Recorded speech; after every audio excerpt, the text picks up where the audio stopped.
Doya, Kunasa Shikuni, Wagola Santa Sally, Natal Sachakuni, Wagola Sakuni. Mani Dani Daji, Building Kayai, Building Mune, Yagwaji the second, Anisa Khan Sekum, Sekenarama, Shujana Edwin, Saint Jimba Dilo Ato, Sekenarama, Shujan Sarah Fiaji. Padanda Inasara Mahatimyai. That was Shinit Tekaro. Tose Goapi, Muini, Wisata Busa, Tuta Madame, Kananai. Anisa Khan, Uchete, Dokemai, Yamikin, Bu Uye, Mida Sului, Amanda Dana, Damadana, Shipi, Hoja Ado. Kandiyaru Araka, Jauntayadi the Nado. Tigania, the mother being Kanagu, Shivona the King, Shinam Yapiai, Mahagaruna Gongo, Ayum Yuga, the Jew Feso Ando, Onana Panama, Adida Gatahu, Yusuf Buzo James, Santinia. Yoga Godi, he be a bemi, and Galangarondo, Dido Garani. Kerangado, Loga, Hidaya, Nato, Namoma, Garunika, Dada. Shona, To, Winnie, Yapyazwa, Dadawai. Chana, Sipa, Lula, Downda, Gobon, Kadavi. Nata Minya Jinshindo Yapayali Kaba Godi Hibi Grigava Yedre Dinchado Vietnole Abe Mian Yedre Dain Da Pobia Jinga Meswane Mado Kalanle Adinche Denigava Shijano Galabalo Loga Hidaya Dada Loga E Ajusiva Longa Adi Dogerani Osa Adechile Inga Midaji Mandami Danin the Tazani Sonini Hu Chedita Wengade Asu Lunkayan no Murogo Grondo Viaji Yidan Yoko Atudo Muyadi Chivi Kiran Chim Yellow at the Song Layan Low say one Guru eat Bemaniano Kadawa Dana Jaipamya Swa Yaudo Mugaya Shalivi Mahagaruni Gadada Dewamya Yeweta Gedutana Chikim Magaruna Simsidomudo Dada Dada Windia Yaswa Dadawai Chana Siva Lula Downda Gombong Kadavi Nata Minya Tushindo Yapaya Namo Yudi Byam Byam Manguliovi Keroyo Jo Shikojedi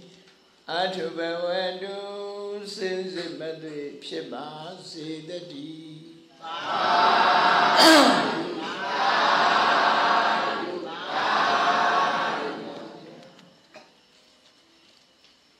Kandiyane Arakanya.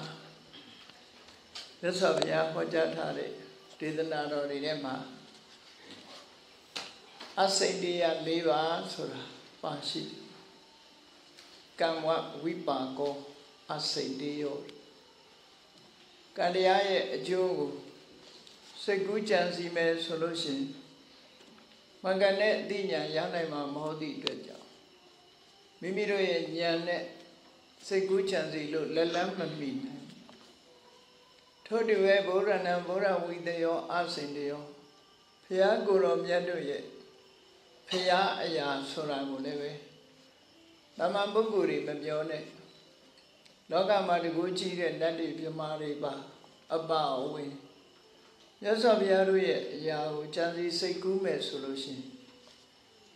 Tobogo Hapimansi Yuna Pitoma Pit Chansi Lumiana Mood Lubior Loga Seda Luloga လောကကြီးရဲ့စမ်းကြယ်တဲ့သဘာဝတရားတွေနဲ့ပတ်သက်ပြီးတော့ကြံစီမယ်ဆိုလို့ရှိရင်အဲ့ဒီပုဂ္ဂိုလ်ဟာမှန်ကန်စွာသိနိုင်မှာမဟုတ်သည့်အတွက်ကြောင့်လောကအကြောင်းကိုစိတ်ကူးရင်းနဲ့လူဟာနောက်ဆုံးမှယူသွတ်သွားသည့်အထိအောင်ဖြစ်သွားနိုင်တယ်လို့သူတို့ဆိုတယ်အဲ့ဒီမန္တနာအဲ့ဒီဝိသယောအစိန်တေယောတကုရှင်တို့ရဲ့တကုအရာဆိုတာလေတမန်ပုဂ္ဂိုလ်တွေကလက်လန်းမိနိုင်တာမဟုတ်ဘူးတဲ့အဲ့ဒီလိုမြတ်စွာဘုရားဟာအစိန်တေယစိတ်ကူးကြံစီလို့လက်လန်းမမီတဲ့အချက်၄ချက်ကိုထုတ်ဖော်ဟောကြားထားတာရှိတယ်အဲ့ဒီထဲမှာဘုန်းကြီးတို့တွေနေ့စဉ်လောက်ကင်ဆောင်ရွက်နေကြတယ်လောကမှာတရားဝါရီနေ့စဉ်ကြုံတွေ့နေကြတယ်ပြုမှုနေကြတဲ့ကံတရားတွေရဲ့အကျိုးတရားဟာလည်းပဲထို့တူပဲအလွန်ဆန်းပြားတယ်လို့ကံကျိုးပေးမှုတွေဟာအဓမ္မကွဲပြားခြားနားအမှန်သိဖို့ရအလွန်ခဲနေလက်လန်းမိဖို့ရတွေလည်းခဲနေဒါမို့ကံတရားတွေရဲ့အကြောင်းကိုတာရကဆောင်ပြီးတော့တချို့ကံတရားတွေအကြောင်းသိဖို့မြတ်စွာဘုရားဟောကြားထားတာလေးတွေဘုန်းကြီးတို့တွေဒီကနေ့ရှင်းလင်းဟောကြားပြီးနိုင်မှတ်သားဖို့လူတွေဟာနေ့စဉ်နဲ့အမျှဘာတွေလုပ်နေကြလဲကိုယ်တဏ္ဍာမှာဘာတွေစုမိဆောင်းမိဖြစ်နေတယ်လဲလို့ဆိုရင်ကံတရားတွေစုမိဆောင်းမိဖြစ်တယ်ကောင်းတဲ့ကံပဲဖြစ်ဖြစ်မကောင်းတဲ့ကံပဲဖြစ်ဖြစ်စိတ်ထဲကကြံတွေးတာတွေကလည်းကံဖြစ်သွားနှုတ်ကထုတ်ဖော်ပြောဆိုနေကြတာတွေလည်းကံအရာမြောက်သွားကိုယ်ရိလက်ရောက်လုံးနေကြတာလည်းကံအရာမြောက်သွားအဲ့ဒီနေရာမှာကမ္မပဋ္ဌလို့ဆိုတဲ့ကံလမ်းကြောင်းနဲ့ရောက်မရောက်ဆိုတာကိုတော့အင်္ဂါရက်ကလေးတွေရှိသေးတယ်ပေါ့နော်ဒီစနေမြလူတွေရဲ့စိတ်တွေဟာကံနဲ့တွဲဖက်ပြီးတော့လူတွေဟာလောက်ကင်ဆောင်ရနေကြတယ်ကိုယ်တဏ္ဍာမှာကုသိုလ်ကံတွေဖြစ်တယ်အကုသိုလ်ကံတွေဖြစ်တယ်ထိုကံတရားတွေဟာကိုယ်တဏ္ဍာမှာစုပြီးဆောင်းပြီးဖြစ်နေမကောင်းတဲ့အကုသိုလ်ကံတွေစုဆောင်းပြီးနေတဲ့ပုဂ္ဂိုလ်တွေဖို့ဟာမတွေးဝန်းစရာပဲကံတရားတွေရဲ့အကျိုးပေးအလွန်ဆန်းပြားသည့်အတွက်ကြောင့်လောကမှာကံတရားနဲ့ကင်းကွာနေတဲ့လူဆိုတာမရှိနိုင်ဘူးဒါကြောင့်ကမ္မဝိတယောကမ္မဝိပါကောအစိန်တယောကံရဲ့အကျိုးတရားဆိုတာကြံစီလို့မရနိုင်တော့အောင်ဆန်းပြားတယ်လက်လန်းမမီနိုင်ဘူးလို့ကဲပထမဆုံးနေ့စဉ်နဲ့အမျှကံအရာမြောက်သွားတယ်ဆိုတာတွေကိုစဉ်းစားကြည့်အောင်ဘယ်လိုအရာတွေကံအရာမြောက်သွားသလဲကံအရာမြောက်တယ်ဆိုတာကမ္မပဋ္ဌလို့ခေါ်တယ်ကံလမ်းကြောင်းပေါ်ရောက်သွားတယ်ဘယ်လိုအတွေးတွေဟာကံလမ်းကြောင်းပေါ်ရောက်တယ်လဲဆိုမကောင်းတဲ့အတွေးနဲ့ပတ်သက်ပြီးအရင်ပြောရမကောင်းတဲ့အတွေးဘာလဲလို့ဆိုရင်သူများပိုင်တဲ့ပစ္စည်းတစ်ခုကိုကြည့်ပြီးတဲ့အခါမှာငါပစ္စည်းဖြစ်ရင်ကောင်းမှာပဲလို့သူများပစ္စည်းကိုလောဘနဲ့ကိုယ်ပစ္စည်းဖြစ်ခြင်းမှုတွေးတောစဉ်းစားနေခြင်းဟာကံအရာမြောက်သွားတယ်သူများပစ္စည်းရခြင်းမှလည်းရမယ်သို့မဟုတ်သူများပစ္စည်းကိုလိုချင်တဲ့ယံပရတတမ္မမတဒီသူများပိုင်တဲ့ပစ္စည်းဟာငါအဖြစ်ကောင်းမှာပဲဆိုတဲ့အတွေးဟာအဘိဇ္ဇာလို့ခေါ်တဲ့လောဘနဲ့တွေးလာအတွေးဖြစ်လို့အဲ့ဒါကံအရာမြောက်သွားတယ်အဲ့ဒါအကျိုးပေးနိုင်တယ်သူများပစ္စည်းကိုငါဖြစ်ချင်တယ်ဆိုတဲ့အတွေးဟာလွန်ကဲတဲ့လောဘသဘောမျိုးဖြစ်တာအေးသူများပစ္စည်းလို့တခြားငါရရင်ကောင်းမှာပဲလို့ဆိုတဲ့အတွေးနဲ့သူများပစ္စည်းမှာကိုယ်ပစ္စည်းဖြစ်ချင်တဲ့အတွေးမတူဘူးပေါ့သူများပိုင်တဲ့ပစ္စည်းကိုကြည့်ပြီးငါလည်းဒါမျိုးလေးရှိရင်ကောင်းမှာပဲလို့တွေးတဲ့အတွေးကတော့တမန်လောဘမြတာဖြစ်ပြီးသူများပစ္စည်းကိုမှပိုင်ဆိုင်ခြင်းနဲ့လောဘဆိုတဲ့အတွေးကြတော့အဘိဇ္ဇာလို့ခေါ်တယ်အဘိဆိုတာရှေးရှုဇာဆိုတာစိတ်ကူးကြံစီခြင်းသူများပစ္စည်းကိုကိုယ်ပစ္စည်းဖြစ်ချင်တဲ့စိတ်နဲ့စိတ်ကူးကြံစီတဲ့ဒီလောဘဟာကံအရာမြောက်သွားတယ်တဲ့မနောကံအရာမြောက်သွားသည့်အတွက်ကြောင့်အကျိုးပေးနိုင် chú biết này cô xây cú ra tụi em biết gì phía trên cô biết gì lâu lâu dậy phía bọn đi trên họ đi nơi trên này thì mình tụi cả nhà nhau thôi Kama bát nhau toa đi Kama bát nhau toa đấy số ra music ông toa bị đượcပြောnó xeပြောà mấy số music ông toa bị thế bên ngã thế tí đấy thế mà bảo là đấy sẽ music ông toa bị đượcပြောအဲ့တော့အောင်သွားတဲ့မျိုးစေ့ကမြေနဲ့ရေနဲ့တွေ့တဲ့အခါအပင်ပေါင်းမှာပေါ့ကံတရားဟာလည်းအကျိုးပေးခွင့်ကြုံလိုက်ရင်သူကအကျိုးပေးတော့မှာပေါ့ဒီလိုဆိုလို့ဟောနောက်တစ်ခုကြည့်ဗျာပါဒစိတ်ကူးတာနော်လူတွေစိတ်ကူးတယ်လူတယောက်ပေါ်မှာမုန်းတီးတဲ့စိတ်တွေဖြစ်ပေါ်လာတဲ့အခါမှာမုန်းတာတက်တယ်မဟုတ်ဘဲနဲ့ဘာတွေစိတ်ကူးတော့စေဒီကောင်တည်သွားရင်ကောင်းမှာပဲဒီကောင်တစ်ခုခုဒုက္ခရောက်သွားရင်ကောင်းမှာပဲအဲ့ဒီလိုတွေးလိုက်ပြီဆိုရင်ဗျာပါဒလို့ခေါ်တယ်ရိုးရိုးစိတ်ဆိုးတာဒီလူကအတော်မကောင်းတဲ့လူပဲဆိုပြီးရိုးရိုးစိတ်ဆိုးတာမိဘကသာသမီပြောမကောင်းလို့စိတ်ဆိုးတာချင်းချင်းပြန်လာပြောဆိုမသိတဲ့အခါစိတ်ဆိုးကြအဲ့ဒီရိုးရိုးစိတ်ဆိုးမှုကဒေါသသို့တော့ဗျာပါဒဆိုတဲ့မနောခံကြတော့ဒီလူသေသွားရင်ကောင်းမယ်တခုဒုက္ခရောက်သွားရင်ကောင်းမယ်ဆိုတဲ့ဒေါသနဲ့ပျက်စီးမှုကိုသွားတွေးမိပြီဆိုလို့ရှိရင်အဲ့ဒါကံညာမြောက်သွားပြန်သူကလည်းအကျိုးပေးတာဖြစ်သွားနော်တစ်ဖက်သားပေါ်မှာမုန်းတီးတဲ့စိတ်ရှိခြင်းပျက်စီးသွားစေလိုတဲ့စိတ်ဓာတ်တွေဖြစ်ပေါ်လာခြင်းဆိုလို့ရှိရင်ဗျာပါဒဆိုတဲ့မနောခံတစ်ခုရောက်သွားပြီသူကလည်းမျိုးစိတ်အောင်သွားလို့အကျိုးပေးနိုင်တယ်ဖြစ်နေရဘဝမှာအကျိုးပေးနိုင်နောက်တစ်ခုကမိစ္ဆာဒိဋ္ဌိမိစ္ဆာဒိဋ္ဌိဆိုတဲ့နေရာမှာသူကံတရားကိုညှင်းပယ်တယ်ကံဤအကျိုးကိုညှင်းပယ်တယ်ဒီနေရာမှာကံဤအကျိုးကိုညှင်းပယ်ရင်ကံတရားကိုလည်းညှင်းပယ်ပြီးသားဖြစ်တယ်ပေါ့ဒါကြောင့်မို့မှားရတဲ့အမြင်၃မျိုးကိုဒီနေရာမှာဒုစရိုက်အရာမှာဖော်ပြမြင်၃မျိုးဆိုတာဘာလို့ဆိုရင်နတ္ထိကဒိဋ္ဌိမရှိဘူးလို့ညင်းဆိုတဲ့မှားရတဲ့အမြင်ကတစ်ခုအာယတုကဒိဋ္ဌိအကြောင်းတရားတွေကိုညင်းပယ်တဲ့မှားရတဲ့အမြင်ကတစ်ခုအကရိယဒိဋ္ဌိကုသကံအကုသကံမရှိဘူးလုံးလို့မရဘူးလို့ညင်းပယ်တဲ့ဒိဋ္ဌိကတစ်ခုအဲ့ဒီ၃မျိုးဟာဒီမိစ္ဆာဒိဋ္ဌိအရာပါဝင်နေပေါ့ဟိုတက္ကာယဒိဋ္ဌိတို့ဘာတို့အတ္တဒိဋ္ဌိတို့ဆိုလိုတာမဟုတ်ဘူးဒီနေရာဒုစရိုက်အရာမှာနတ္ထိကဒိဋ္ဌိအာယတုကဒိဋ္ဌိအကရိယဒိဋ္ဌိလို့ဆိုတယ်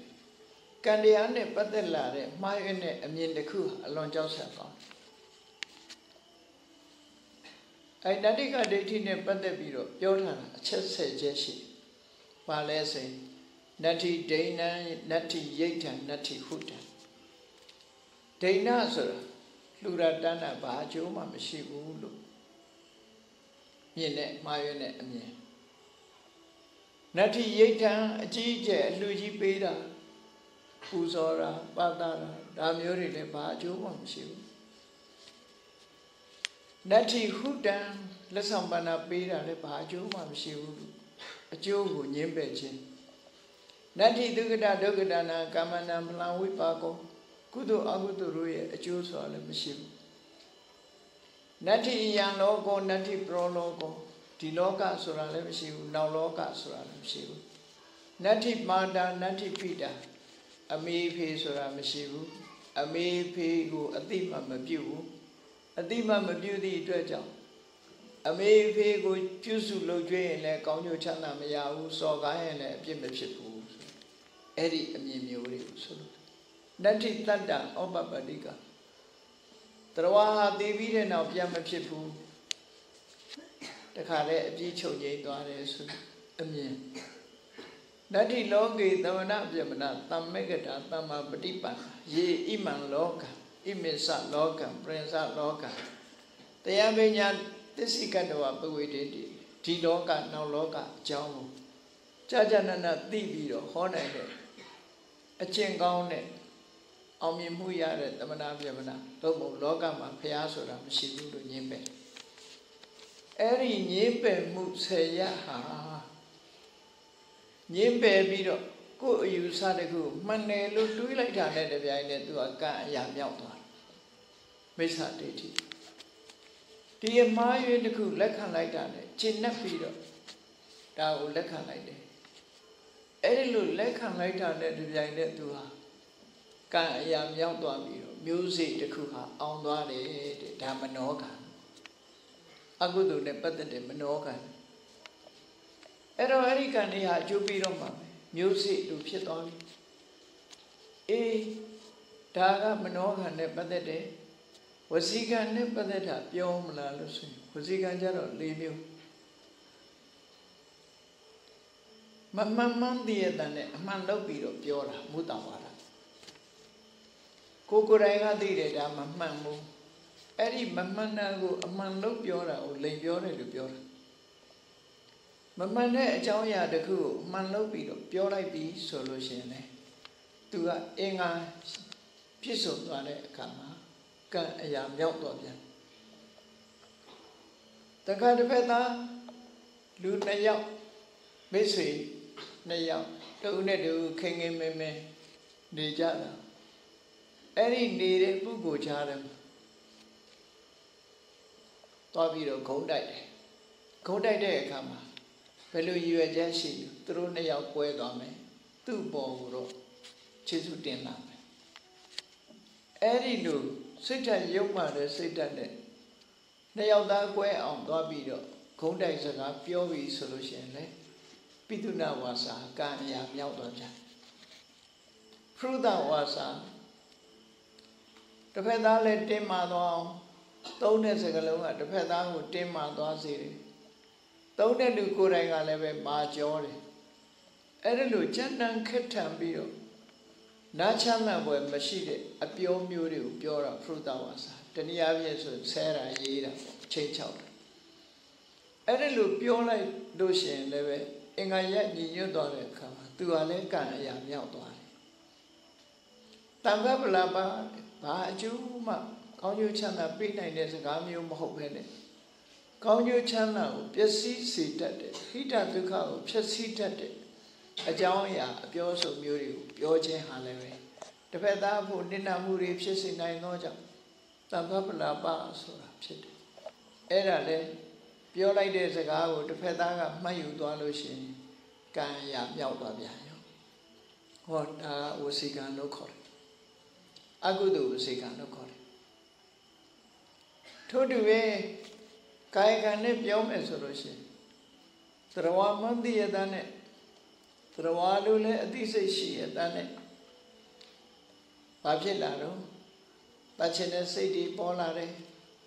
တတ်အောင်သိအောင်လုံးဝပြုတယ်သိလဲသွားတယ်ဆိုလို့ရှိရင်တော့အဲ့ဒီပုဂ္ဂိုလ်ဟာပဏာတိပါဒကံမြောက်သွားပြီလို့ဆိုလို့တယ်နော်ပဏာတိပါဒကံမြောက်သွားပြီအဲ့ထို့တူပဲအဋ္ဌိနာဒါနသူများပစ္စည်းပေါ့သူများပစ္စည်းမှန်လည်းသိတယ်သူများပစ္စည်းလည်းဟုတ်တယ်လိုချင်တဲ့စိတ်ရှိတယ်မယိုသားတဲ့စိတ်တွေဖြစ်တယ်မယိုသားတဲ့စိတ်ကြောင့်ကြိုးစားအထုတ်တယ်ယာယူတယ်အဲ့ဒါဆိုရင်အဋ္ဌိနာဒါနလည်းကာယမြောက်ပါကာမေတုမိစ္ဆာစာရတဲ့ကာမေတုမိစ္ဆာစာရဆိုတာ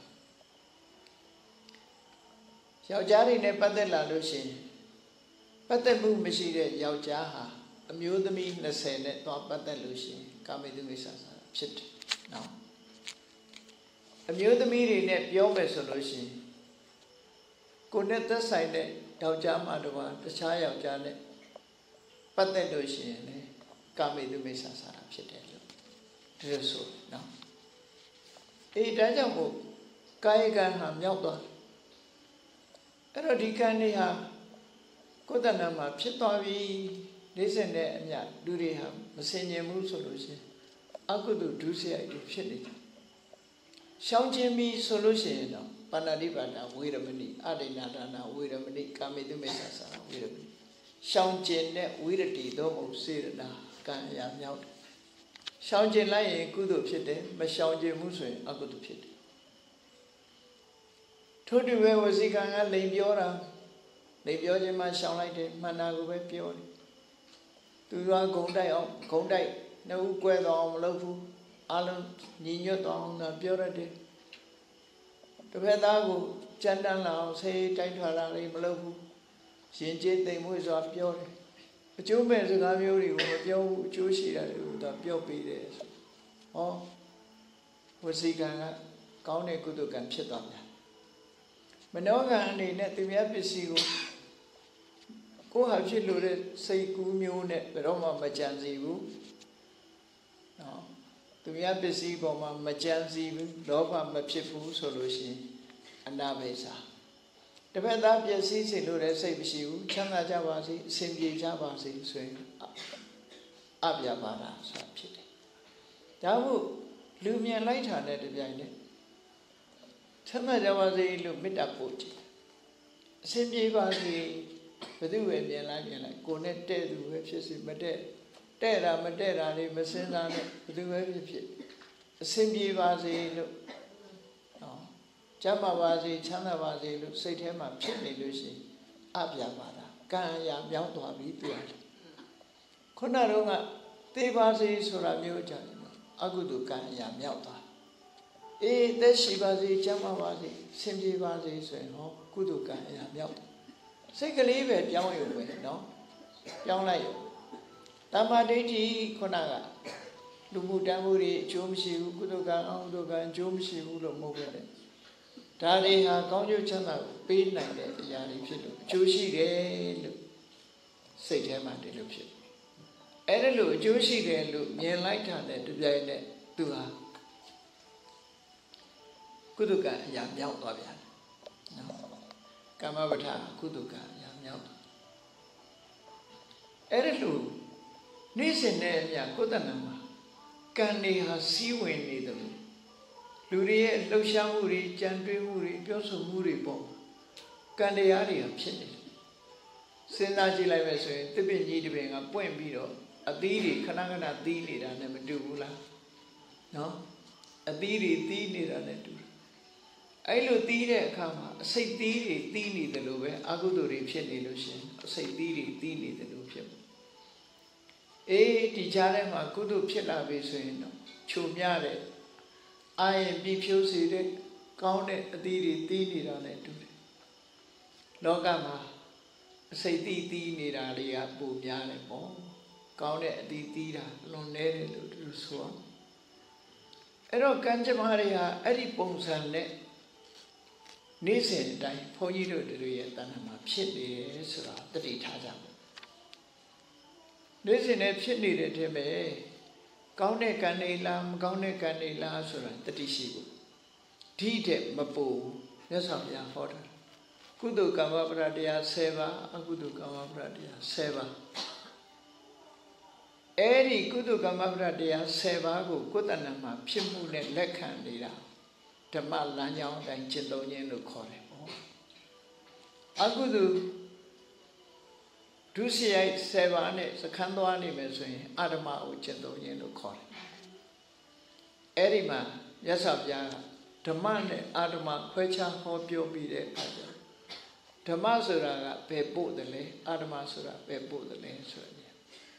Nahi Dhammo Adhammosa Ubodhama Vipakino. Good Nama Pillare to be at the good touching so that Panari Badane. To be at the good touchema Shauji so that Panari Bada Viramani. To be at the good touchema Shauji Panari Bada Viramani the Tama. To be at the good touching the Adama. Oh, Tamane Adama. Kudanama, Tamago, Pikamala, Adama, Pikamala. Tamapi on low amala, Adama piano. They say, Pawama, Shintan needed cheap. Alina has said I would do at the bone. Adama Sura, Pilabi solution. Adamo Nirayan Nedi Adamadi Gayedo Posong Petet. Pedua Posong Mobu, Pedu Babu Mimi Mudos or day, Colode Gandiaga, Soikotama. Damo Papiti Dogati, Tamara Gadi. Careful either the could look what la young the child. Pedua Pota, Tama Pota. Tama Pota. He Panadi Panda, we have need to take good touch him at Shawnee Poguria. The Shade Jama. Kushu Jones out of Yaiji, she says shit, no? That's she. Panadi Panda, would you long get a Bogusura? Sena Chido. Ganga Tira, Data. The Kupiobian. Do it, did I do it? Nga ujo sam sa uja ula. Eri nga usura nga bwa dong ma yaw te kin te me kong la tu. Nga bwa dong bai wa taku dong ma yaw lai fu tu. No? Nga li ri u bwa. Chet ka li ri ga le u bwa. Di ni ke su pu sa pu po de. Ho, chet phit phu kan ga ni pi ro chet phit phu po lai da. Chet bwa dong ma yaw fu. Ti twa so yi ti. Era Panadibata Joseph. The Ditachi Bulwad. I don't lure or do Mate Wula Losa. Miki ye one ma. Taichi Bido. Miki ye one ma. Tarawari had Taichi Bido Yaulade. A Yaulade Terra. Lupita, the elderly with it. Loop in them with one and the elderly will move on and it. Meeking down Matigan, tea donaria, Yaji. Yes, she had me a one emma, million of your 3 tea book, Trawadi Hayala, Yaji. 3 tea doavi, Todo Meegan on Madila book, Ezrawadi tea doja. Pacham, tea left, and a divata, tea. The children of Luwa Yaula did it. They be jabu, Gangly net they thought. Shalaviano go guy Yaula, they see a Jiva Kamu,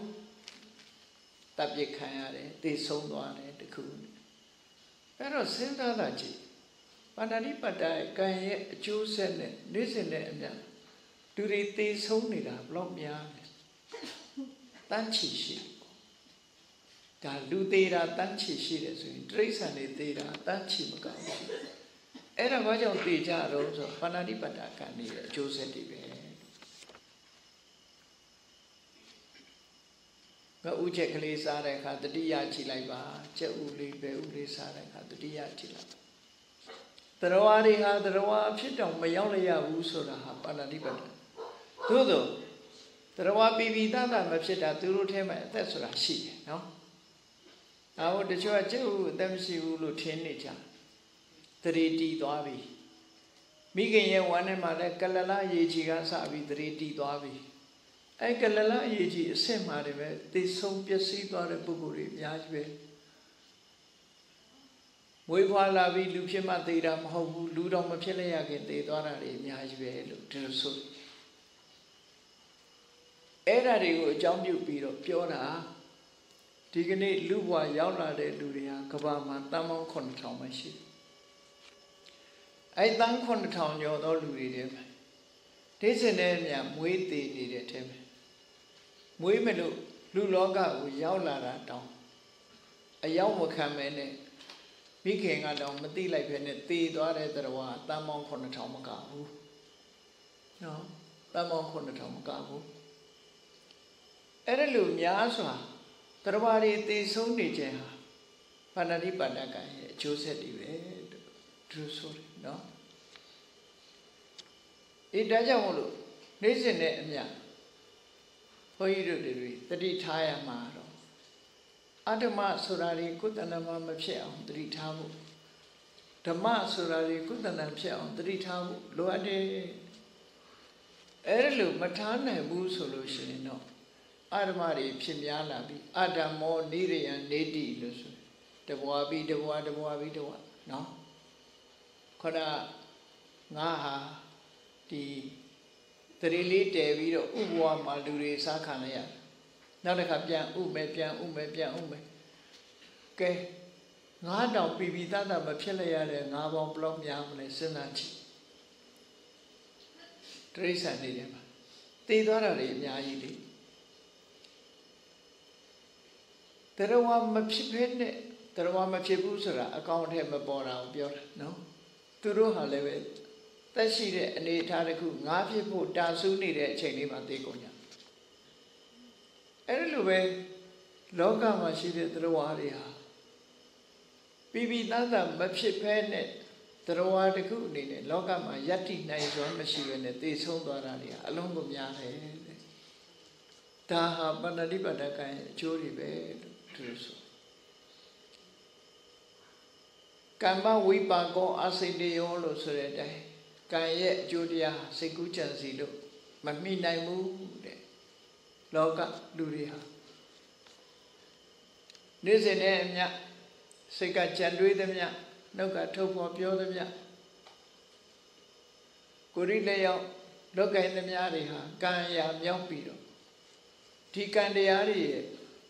A chupi mu Kamandati, Vipasati, Yadita, Hina Panita Dias. Tikandi, a chupi mune, Tanayarema, the Wele Shipi on Nichara. Eri Kandi of the Usoni, there's a Kilidaria Uso.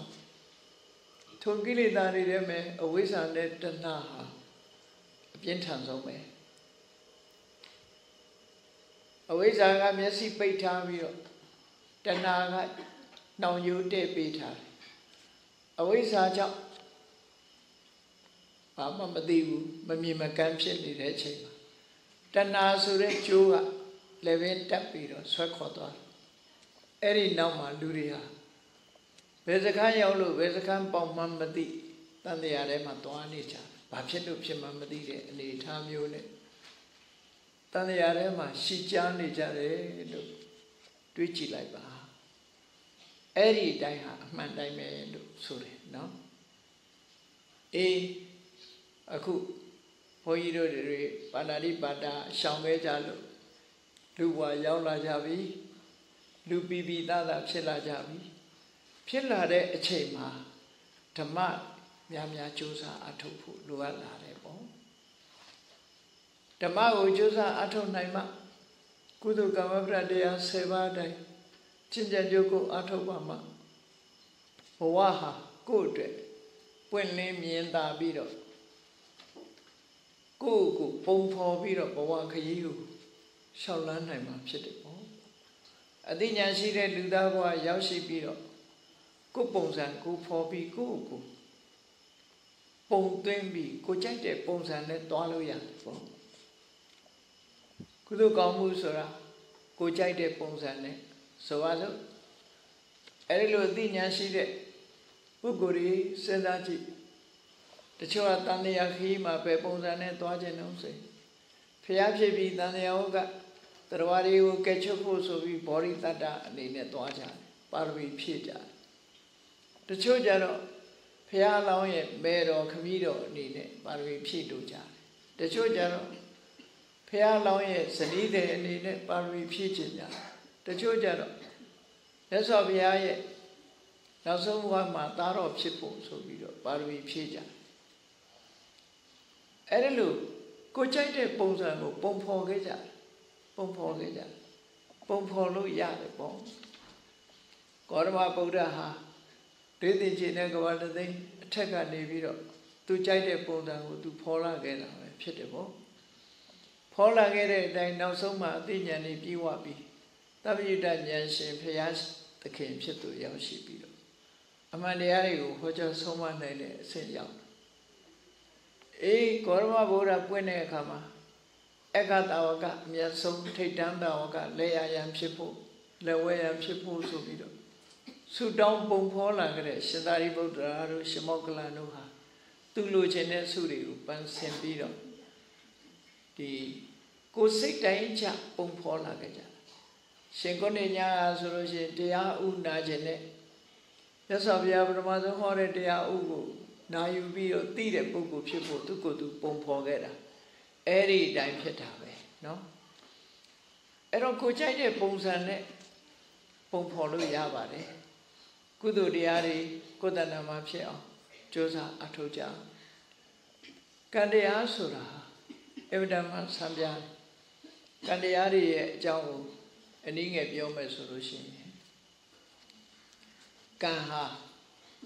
ဒီဆောင်ရွက်တဲ့ကိစ္စအနေအချင်းအခုလိုနေ့စဉ်ဘဝမှာခွန်ကြီးတို့တွေရဲ့တဏ္ဍာမှာစိတ်ကူးလို့ဖြစ်လာတဲ့ကံနှုတ်ကထုတ်ပြောလို့ဖြစ်လာတဲ့ဥစည်းကံကိုယ်တိလက်ရောက်လှုပ်လိုက်လို့ဖြစ်လာတဲ့ကာယကံလို့ဆိုတဲ့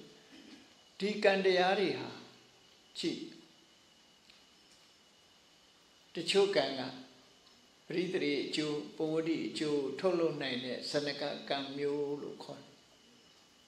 ဘဝကိုအကျိုးပေးတဲ့ကံမျိုးဘဝတစ်ခုအကျိုးထုတ်လုပ်ပေးနိုင်တဲ့ကံမျိုးဇနကကံလို့ခေါ်တယ်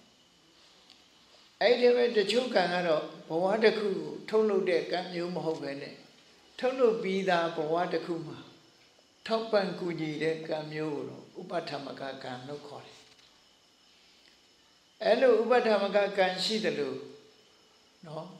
ထောလောကံလန့်လုပ်တယ်ဘဝမှာအကျိုးပေးထားတဲ့ကံပေါ်မှာထောက်ခံမှုမပြုဘဲနဲ့ဆန့်ကျင်ပြီးတော့အကျိုးတွေသိသိသွားအောင်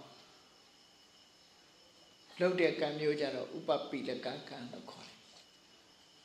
ကံမှာလည်းပဲအတိုက်ခံပါတိရှိတယ်တတိထားနော်ကုသိုလ်ကံကအကျိုးပေးထားပြီဆိုရင်အကုသိုလ်ကံကလာပြီးတော့နှောက်ယှက်ပေးမယ်အကုသိုလ်ကံကအကျိုးပေးပြီဆိုလို့ရှိရင်လည်းကုသိုလ်ကံကနှောက်ယှက်တယ်အဲ့ဒါတွေကိုဥပပိလကကံလို့ခေါ်တယ်အဲ့ဒါလိုနှောက်ယှက်တာမဟုတ်ဘဲနဲ့ကုသိုလ်ကံကအကျိုးပေးထားတာကိုအထောက်အကူပြုတဲ့ကုသိုလ်ကိုဥပထမကကံအကုသိုလ်ကအကျိုးပေးထားတဲ့နေရာမှာလည်းပဲအထောက်အကူပြုရင်ဥပထမကကံဟောဇနကကံဥပထမကကံဥပပိလကကံဥပပိလကဆိုတာကပ်ပြီးတော့ညှင်းဆက်နှိမ့်ဆက်တယ်နောက်တစ်ခုဥပိစေတကကံဆိုတာလက်ရှိကံတရားရဲ့အကျိုးဖြည့်ဆည်းပြလိုက်ပြီးတော့ကံတစ်ခုအကျိုးပေးခွင့်လုပ်လိုက်တာသို့မဟုတ်သူကိုယ်တိုင်ကအကျိုးပေးလိုက်ဖြတ်တောက်ပြီးတော့အကျိုးပေးတယ်အဲ့တော့ဘုန်းကြီးတို့တွေနေ့စဉ်ဖြစ်နေသမျှကံတွေဟာဘဝတစ်ခုကိုထုတ်လုပ်ပေးမဲ့ဇနကကံမျိုးတွေလည်းပါတယ်အထောက်အကူပြုတဲ့ဥပထမကကံတွေလည်းပါတယ်အထောက်အကူမပြုဘဲနဲ့ဆန့်ကျင်မဲ့လုပ်တဲ့ဥပပိလကကံတွေလည်းပါတယ်ထိုကံတရားရှင်သန်နေအောင်မဖြစ်ရအောင်ကံရဲ့အကျိုးဝင်ရောက်ပြီးတော့ဖြတ်တောက်ပြစ်တဲ့ဥပိစေတကကံမျိုးတွေလည်းရှိတယ်ဥပိစေတကကံဆိုတာဘာနဲ့တူလို့ဆိုရင်ဒုံခွင်းဒုံနဲ့တူတာပေါ့ဒုံပြန်ကြီးပြစ်တင်လိုက်ရင်ဈာကနေဖြတ်ပြီးတော့ပြစ်ချလိုက်တဲ့ဒုံတွင်ဒုံခွင်းဒုံတွေကပေါ်မှာပေါ်အခုလမ်းထွက်လိုက်လို့ရှိရင်မော်တော်ဆိုင်ကယ်တိုက်တာတို့ဘာတို့အဲ့ဒါဒုံခွင်းဒုံတွေပဲအဲ့နော်ကားအက်ဆီဒင့်နဲ့ဘာအက်ဆီဒင့်နဲ့ဆိုဂရိတ်ခေတ်မှာပိုများလာအဲ့ဒါဥပိစေတကကံလို့ခေါ်တယ်။သွားရင်လာရင်နဲ့အသက်ထွက်သွားကြတယ်။သွားရင်လာရင်နဲ့အသက်ထွက်ကြတယ်။အဲ့ဒါကံတရားတစ်ခုကအကျိုးပေးထားတာကိုဝင်ရောက်ပြီးတော့ဖြည့်ဆည်းပြလိုက်တယ်။ဆက်လက်ပြီးတော့ရှင်သန်ခွင့်မပေးတာဥပိစေတကကံလို့ခေါ်တယ်။အဲ့တော့လောကကြီးမှာဘုန်းကြီးတို့တွေဘာနဲ့နေနေရတာလို့ဆိုကိုယ့်ရဲ့လုပ်ရဲ့ကံတရားတွေနဲ့နေနေကြ။တစ်ပင်ကြီးဟာအသီးတွေတီးပြီးတော့မျိုးစေ့တွေနဲ့နေရတယ်လို့ပဲဘဝကြီးမှာကံမျိုးစေ့တွေနဲ့ပြည့်နဲ့နေတာနော်ကံမျိုးစေ့တွေနဲ့အဲ့ထဲမှာဖောင်းနေကြတာလူတွေဟာအဲ့ဒီထဲမှာမကောင်းတဲ့ကံမျိုးစေ့တွေဖောင်းနေမယ်ဆိုရင်သွားပါလေရောတန်တရားထဲမှာခုနလိုငါဥဘဝကငါဖြစ်တောင်မရောက်လိုက်ရဘူးခဏခဏသိအဲ့ဒါလို့နဲ့တန်တရားထဲမှာဒုက္ခတွေရောက်ခဲ့တဲ့အချိန်ပေါင်းဟာမြောက်များစွာရှိခဲ့တယ်အလင်းအောင်ဆိုတာဘဝပေါင်းများစွာမမြင်ခဲ့ဘူးဘာကြောင့်လို့မိခင်ဝမ်းထဲမှာတင်တည်ခဲ့တာမိခင်ဝမ်းထဲမှာတည်ခဲ့သည့်အတွက်ကြောင့်ငါဥတွေဆိုတာမိခင်ဝမ်းထဲမှာပဲတည်သွားတာလေငါအဖြစ်ရောက်ရင်တော့သူတို့မြင်အောင်မှာပေါ့ကျက်ဥလေးတွေကလည်းပဲအပြင်မရောက်ခင်တည်သွားတာပဲလေကျက်မဖြစ်ခင်ကျက်ဖြစ်ရင်တော့မျက်လုံးပိုင်မြင်အောင်မှာအဲ့တော့ Erelu, Loka Yigo, Miendom Mianlea Vene, they son to Ajara,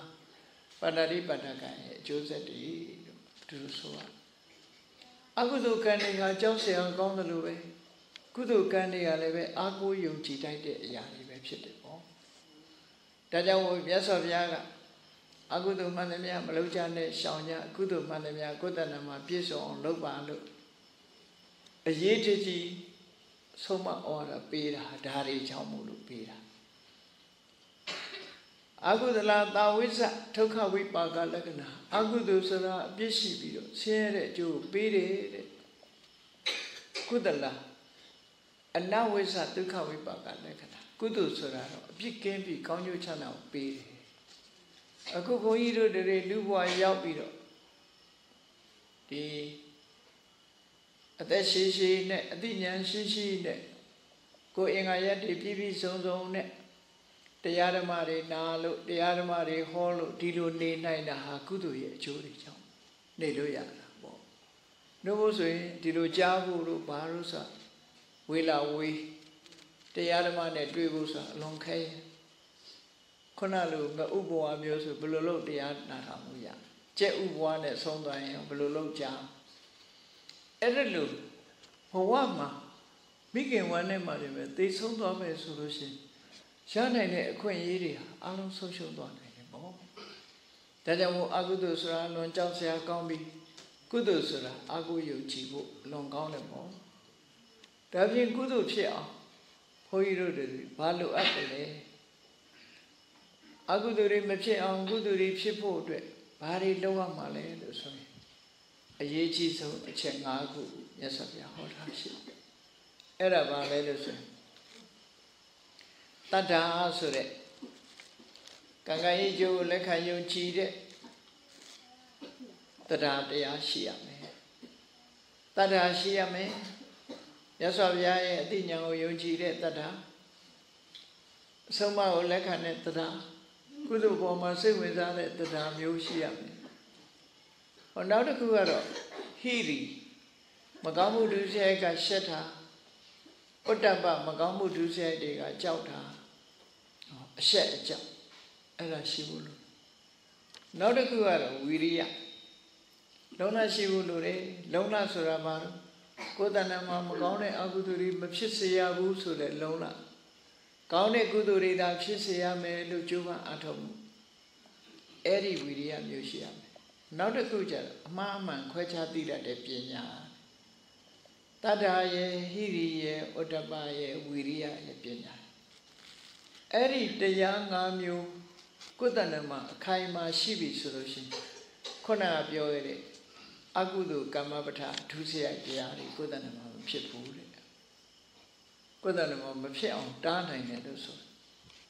E Kuduri Pilavi, Traside, Trasido, Trogani, Chinkade, Chinkabi, Diarama, Nayude, Tanagamu, Dilagamu, Sol, Dode, Tata Shidi. Here would have a Shidi Treja Magamuga Shanjane. We are Shidi Treja. Kuduri Tubana, Josare, Aguduri, Peshabu, Josare. Pina Shidi Treja, Mamma, Quecha Dipi, Doya Mela, Madoya Mela. Lodina name Lodina, Quecha Di, so I'm your Shidi. Erelu Shilama, Ludiha. Closhalamia, Candiaria, Kudukan, Shikoyaba. And it was a Agudukan, Pini Mabe, Miaribo. Rajamo, Eddie, this Satan lady, Kotanama, came one day on Josa. Tada came one day, Lure, Hiri came one day, Lure, Otapa came one day, Lure, Wiria, Pina came one day, Lure. Eradi, Meshidi and Kodanama, she on Josa,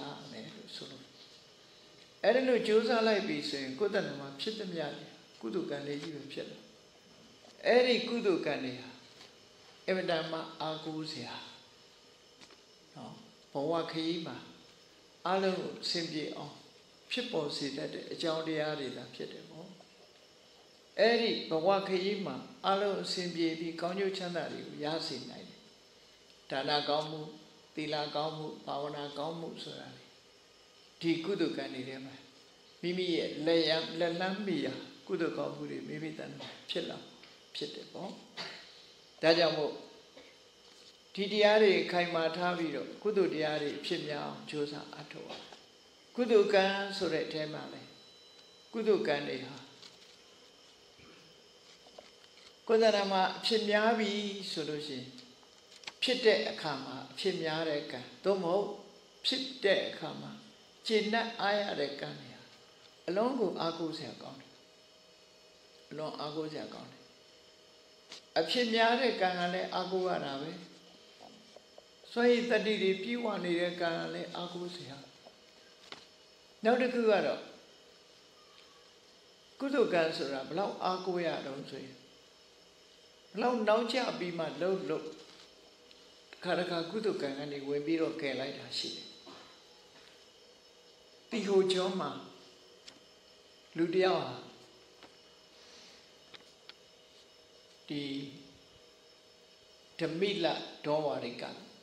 ဓမိလဒေါဝရိကဆိုသူလူမျိုးကဓမိလလူမျိုးတကားဆောင်လုပ်ငန်းလုပ်တယ်သူဟာနောက်ဆုံးမှဘာတွေလုပ်လဲဆိုရှည်ထဲမှာငါးဖမ်းပြီးတော့ငါးတွေကိုယ်တိုင်တတ်ပြီးရောင်းချစားတော့တက်မွေးတဲ့ပုဂ္ဂိုလ်ဖြစ်လာနှစ်ပေါင်းများစွာအဲ့ဒီအလုပ်နဲ့တက်မွေးလာဆိုပါစို့ဒုစရိုက်နဲ့တက်မွေးပါဏာတိပါဒအမှုနဲ့တက်မွေးတေခဏိရောက်တဲ့အခါသူဟာအဲ့ရထဲမှာလဲပြီးတော့ညှိတွားနေတယ်ယန္တာပုဂ္ဂိုလ်မြတ်ကြီးတစ်ပါးကသူ့အိမ်သားရောက်တဲ့အခါအတန်ကြားတော့စဉ်းစားလိုက်တော့ဒီလူဟာတစ်သလုံးအကုသိုလ်ဒုစရိုက်တွေနဲ့နေတဲ့ပုဂ္ဂိုလ်ဒုက္ခမြဒီတိုင်းသိသွားရင်တော့ငရဲကြတော့မှာပဲဆိုပြီးတော့အဲ့ဒီမထေရမြတ်ကြီးကသူ့အိမ်ကိုကြွသွားတော့သူကမှတတိယတော့ကြွလာတာကိုဇနီးလုံးတဲ့လူကသတင်းပေးတဲ့အခါမှာမထေရမြတ်ကြီးကအိမ်ပေါ်ကြွကျင်တယ်လို့သတင်းပေးတဲ့အခါသူကဘာပြောလို့ဆိုငါနဲ့သိလည်းမသိဘူးဆက်မှုမရှိဘူးသူ့အိမ်မကြွခဲ့ပါနဲ့တခြားအိမ်ကြွပါလို့ပြောခိုင်းတယ်နော်သို့တော်မထေရမြတ်ကြီးကသူ့အိမ်ကိုကြွလိုက်တယ်သူ့ကိုတနာလို့ကဲတင်မို့ရကြွတယ်ကဲတင်တယ်ဆိုတာမထေရမြတ်ကကဲတင်တယ်လို့ပြောပြီးမဲ့လို့ကုသိုလ်လုံးမကဲတင်လို့ရတာနော်အုံဖွားနဲ့ကဲတင်လို့မရဘူးအဲ့တော့ဟိုရောက်တဲ့အခါ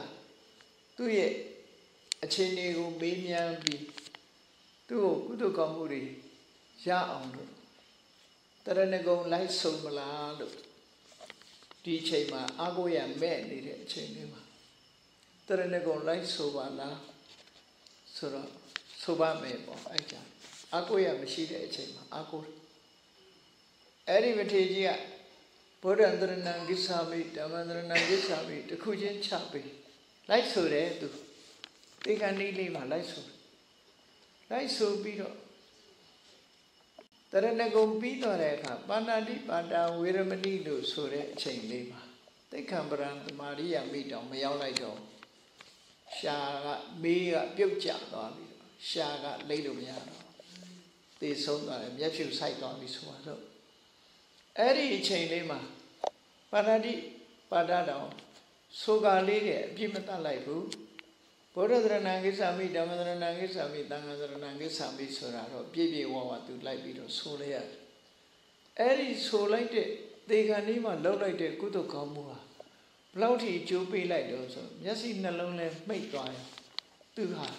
စတုမာရေနတ်ဘုံမှာဘုံမစုနတ်သွားဖြစ်တယ်ဘုံမစုနတ်ဆိုတာမြေကြီးနဲ့ဆက်ဆက်နေတဲ့ဘုံမိတ်နာမှာဖြစ်တယ်ကောင်းကင်မှာဖြစ်တာမဟုတ်ဘူးအဲ့ဒီလိုဖြစ်တဲ့အခါကျတော့နတ်တွေဆိုတာလူလူမွေးနေတာမဟုတ်သည့်အတွက်ကြောင့်သူကငါပဲဘွားလာတာတော့လို့ဆိုတာချက်ချင်းတွေးလိုက်လို့သိတာလေသူနဲ့ဆွေမတော်မျိုးမတော်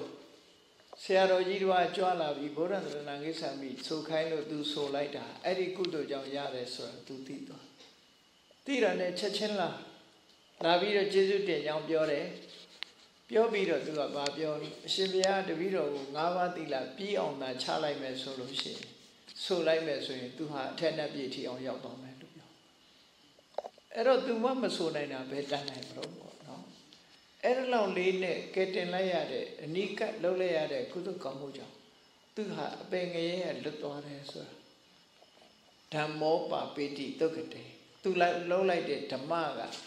သူဂတိဘုံကိုရောက်စေတယ်လို့ဒီလိုဆိုတာနော်ဒါတာရကတစ်ခုပဲဟောနောက်တစ်ခုကြည့်မယ်ဆိုလို့ရှိရင်ကုသိုလ်ကောင်းမှုဆိုတာအလွန်အားကိုးရမယ့်အချက်တွေတီယိုကျွန်းမှာမဟာစီရီဆိုတဲ့သူတို့နိုင်ငံအခေါ်ကတော့ရူပံဝေတိယလို့ခေါ်တယ်ကောင်းမှုတော်ဘုရားကြီးပုံစံနဲ့တူတယ်စကိုင်းကောင်းမှုတော်ဘုရားပုံစံမျိုးအဲ့ဒီမဟာစီရီကြီးကိုတည်တဲ့ဒုဋ္ဌဂါမဏိအဘိယမင်းကြီးဟာမဟာစီရီကြီးကိုတည်နော်မဟာစီရီတည်တာနောက်ဆုံးမှာစီရီမပြီးခင်သူဟာကွယ်လွန်သွားတယ်ပေါ့နတ်ရွာဆန်သွားတယ်အဲ့ဒီထဲမှာသူနတ်ရွာမဆန်ခင်သူ့ရဲ့ကုသိုလ်ကောင်းမှုဒါနပေါတ္တကလို့ခေါ်တယ်စည်ရင်းနေမှတ်တမ်းတင်ထားတယ်အဲ့ဒါလည်းမှတ်ထားဖို့လိုအပ်တယ်ပေါ့ကိုယ်ပဲနေရဘာလုပ်တယ်ဘာနေရဘာလုပ်တယ်ဘာတွေလှူခဲ့တယ်ဆိုတာတွေကိုမှတ်တမ်းတင်ထားပြီးတော့မကြာခဏဖတ်တယ်အဲ့ဒုဋ္ဌဂါမဏိမင်းကြီးကတေကန်နေကြတော့သူ့မှတ်တမ်းကိုဖတ်ခိုင်းတယ်အဲ့ဒီဖတ်ခိုင်းတဲ့ထဲမှာကျန်တဲ့ကုသိုလ်ကောင်းမှုတွေဒီလောက်အာရပါရမဖြစ်ဘူးတဲ့ဘယ်ကုသိုလ်ကိုအာရပါရအဖြစ်ဆုံးလဲဆိုတခါမှသူကတိုက်ပြည်မှာစစ်ပွဲတစ်ခုဆင်နွှဲရစစ်ပွဲဆုံးတဲ့အခါမှာကံမကောင်းအကြောင်းမလားလို့သူရဲ့သူ့နောက်တော်ကနေအမြဲပါတဲ့ခုခေတ်လို့ဆိုသူ့ရဲ့ PA ပေါ့အဲ့ဒီလူရဲ့ရင်းစည်းပြီးထွက်ပြေးလာခဲ့ကြကိုလူယုံပြီးတော့ပြေးလာခဲ့တယ်တိုက်ပွဲမှာရှုံးလို့သူတို့ထွက်ပြေးလာတကယ်တောကြီးတဲ့ရောက်သွားတောကြီးတဲ့ရောက်သွားတဲ့အခါကျတော့ထမင်းစားတယ်စားတော့သူ့နောက်ကလာတဲ့လူစားစရာလေးများဘာမှပါဘူးလားလို့ဆိုဘယင်နဲ့သွားတဲ့လူတွေဟာအစင်းနဲ့လှုပ်လာတတ်တယ်ပေါ့ဒီထမင်းမူလေးတပူပါတယ်ထမင်းမူလေးတပူတော့ပါတယ်လို့ဆိုဒါဖြင့်အဲ့ဒီထမင်းမူလေးက၄ပုံပုံခိုင်းတယ်ဒါပေမဲ့သူတို့ရှိတာ၃ယောက်လေဘယင်ရဲ့အဲ့သူ့ရဲ့နောက်တော်ပါရဲ့သူတို့စီးလာတဲ့မြင်းရဲ့တက်ရှိတော်ဝါ၃ဦးတည်းပဲရှိတယ်သူက၄ပုံခိုင်း၄ပုံခိုင်းတော့သူ့နောက်ကသူ့ရဲ့နောက်တော်ပါပြောတယ်ရှင်မင်းကြီးကျွန်တော်တို့၃ယောက်ထဲရှိတာမဟုတ်လားဘာလို့၄ပုံတာတော့ငါတီးတတ်တဲ့အရွယ်ကစပြီးတော့မလူပဲမတမ်းပဲငါတစ်ခါမှမစားဘူးပါလေ၄ပုံနဲ့ဒါကြောင့်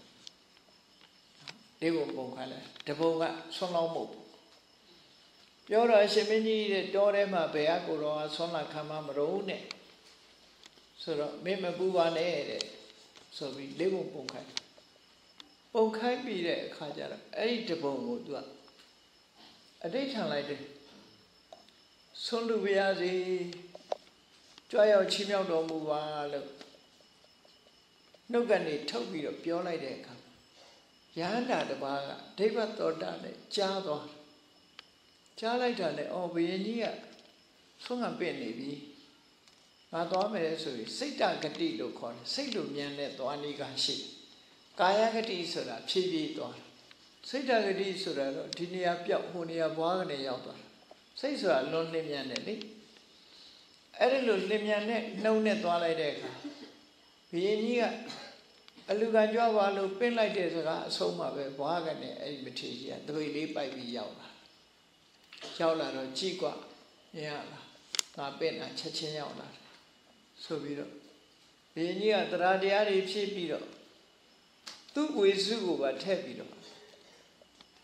အဲ့ဒီဆွမ်းလောင်းမဲ့ဝေစုရဲ့သူ့ဝေစုရဲ့နှစ်ပုံကိုတခါတည်းလှူ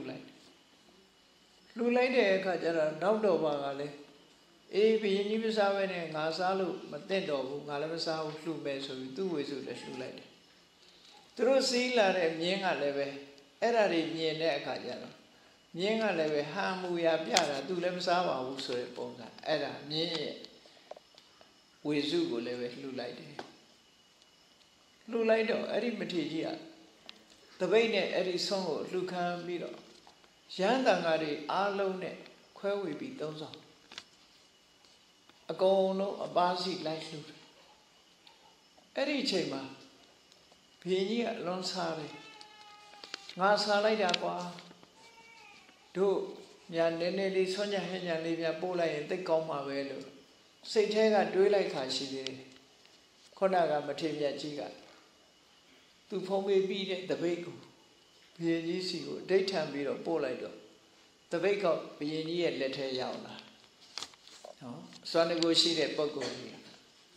လက်ထဲရောက်လာတဲ့အခါကျတော့ဝန္တာအာရပေါ့လေခုနလို3ယောက်ခွဲပြီးတော့စားတာဝဝလင်းလင်းစားရတယ်တဲ့အားလုံးအဲ့ဒီလိုဝဝလင်းလင်းစားရတာဆိုတာကိုမှတ်တမ်းတင်ထားစစ်ရှုံးတို့ကပြေးပြီးတော့တောထဲမှာပုန်းနေရတဲ့အချိန်လေးမှာဒီလှူလိုက်ရတဲ့ဆွမ်းတနတ်ကိုစိတ်ထဲမှာအလုံးကိုကြည်နူးဝမ်းသာတယ်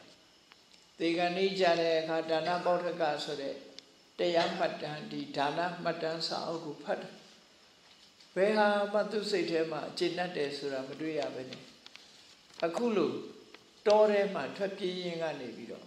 ရှားရှားပါပါလှူလိုက်ရတဲ့ဒါနလေးကိုတော့စိတ်ထဲမှာအလုံးကိုကြည်နူးတာတဲ့အဲ့လိုကြည်နူးလို့တေကန်ဤကာလမှာဒါကိုဝမ်းသာအာရအလွန်ဖြစ်လို့သူဟာဒီဝမ်းသာပီတိနဲ့ပဲဘုရင်ကြီးဟာနိုင်ရဆန်သွားတဲ့အခါမှာတုတ်တိဌာနပြည့်ရောက်သွားတယ်ဒီကုသိုလ်နဲ့ရောက်တယ်လို့ဆိုကံဆိုတာမျိုးစီတွေမြောက်များစွာရှိတော်လဲပဲဘဝကိုအကျိုးပေးတာတစ်ခုပဲအကျိုးပေးတယ်နော်ကျန်တာတွေကဝိုင်းအောင်ပြီးတော့ပေးတာပဲဖြစ်တယ်ကံတစ်ခုကအကျိုးပေးလိုက်လို့ရှိရင်ကျန်တာတွေကအကျိုးပေးเสียမလိုတော့ဘူး